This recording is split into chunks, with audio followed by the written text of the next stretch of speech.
1986 ஆண்டு இதே நாள் கையில் ஏந்திய எங்கள் ஏஞ்சலை கனத்த இதயத்துடன் மண்ணுலகத்தை விட்டு விண்ணுலகத்திற்கு கொடுத்த நாள்.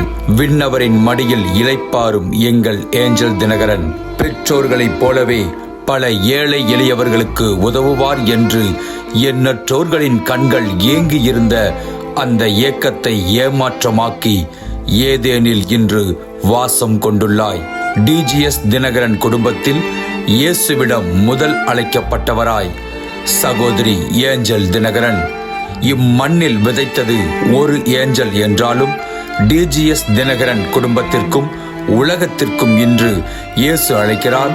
காருண்யா பள்ளி கல்லூரிகள் ஷீஷா தொண்டு நிறுவனத்தின் மூலம் லட்சோப லட்ச ஏஞ்சல்கள் உருவாகியுள்ளனர்.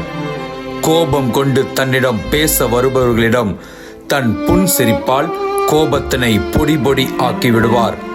சமாதானத்தின் சமத்துவமாய் என்றும் எங்கள் இதயத்தில் நீங்காத இடம் பிடித்து வாழ்ந்து கொண்டிருக்கிறீர்கள். என்றும் உங்கள் பசுமை நினைவுகளோடு இயேசு அழைக்கிறார். காருண்யா ஷீஷா குடும்பத்தினர்.